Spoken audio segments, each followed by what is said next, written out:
All right, everyone, buckle up because today we are diving headfirst into the world of platform design. We are. With this book as our guide introduction to platform design, Yeah.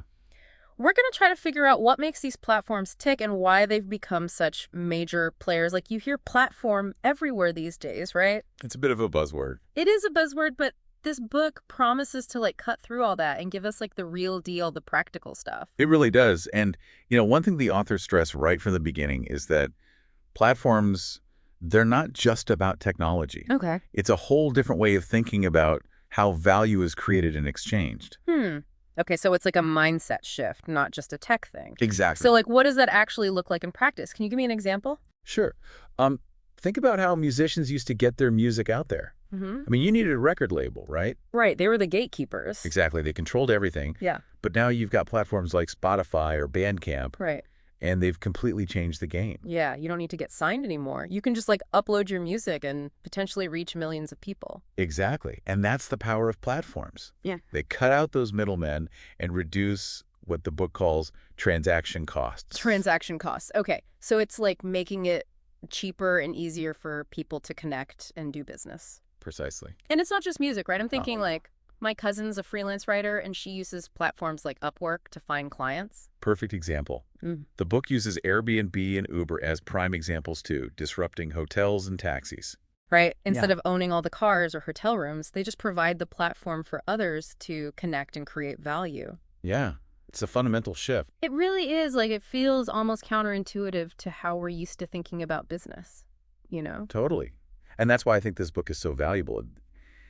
It helps you to see the world differently, to see the strategic potential of platforms no matter what you're into. Okay, so we've established that platforms are more than just lines of code. Right. They're a different way of thinking about value creation. But I'm curious about, how do you actually go about designing a successful platform? It can't just be throwing spaghetti at the wall and seeing what sticks. Well, you're right. It's not about luck. Yeah. There's a real art and science to it, and that's where introduction to platform design really shines. It gives you the tools and frameworks to think strategically about it. Okay, so give me the goods.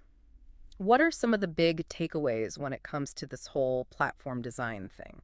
One of the most important ideas is this concept of recognizing potential at the edge. Potential at the edge. Okay, that sounds kind of vague. What does that actually mean? So think about it. Traditional businesses, they're often very centralized, right? They control the resources, the processes, everything. Right, they're kind of like the gatekeepers. Exactly. But platforms, they flip that script. They empower the edges. They give individuals and smaller players the tools and opportunities to create value. Okay, I see what you mean. So it's about tapping into that distributed network of talent and creativity that's out there. Exactly. Yeah. Think about Etsy. Right. It's not Etsy making all those crafts. It's empowering thousands of individual artisans to reach a global market. That's true. And you see that in so many areas now. TaskRabbit is another one, connecting people for odd jobs. Exactly. Platforms are changing who gets to participate in the economy and how. It's pretty amazing when you think about it. So recognizing potential at the edge, big takeaway.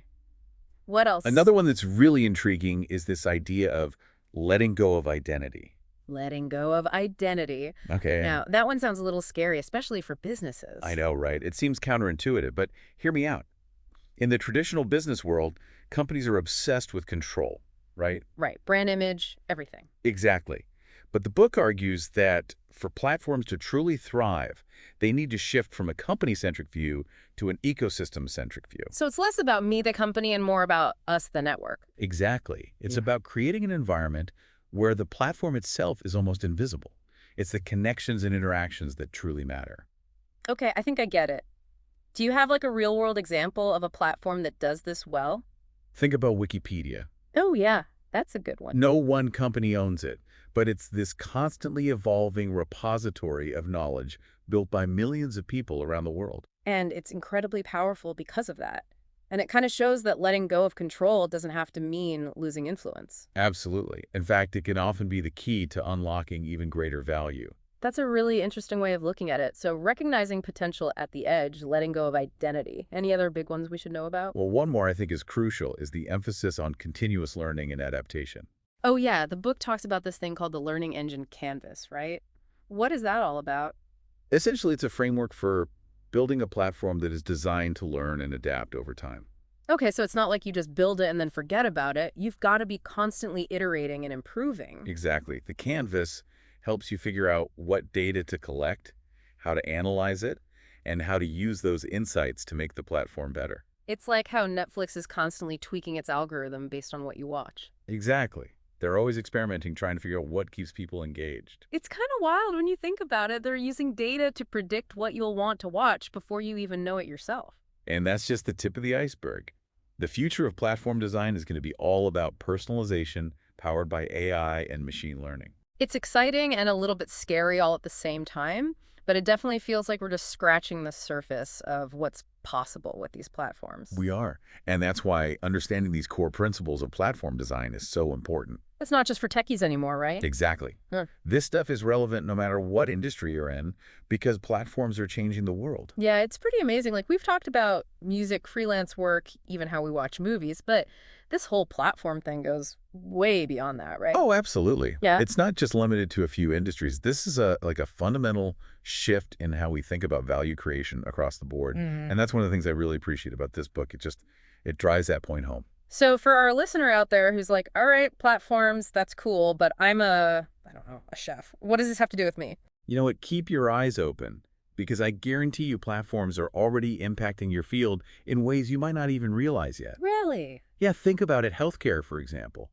There are platforms popping up to connect patients with doctors, streamline medical records, even facilitate remote surgery. Whoa, remote surgery via platform. That sounds like sci-fi, but it also shows like how this isn't just about like making things a little bit easier. This is about like potentially like revolutionizing entire industries, right? Exactly, and solving some really big problems. Yeah. And that's why it's so important to understand these principles of platform design, because if you can spot those opportunities where platforms can create new efficiencies, connect people in new ways, you can create value that wouldn't have been possible before. It's like a whole new set of rules for the game. It really is. Well, this has been a fascinating deep dive. I feel like my brain is like overflowing with new ideas. I'm glad to hear it. But for our listener who is now like jonesing and josing to learn more, any final words of wisdom? I think the most important thing is to stay curious.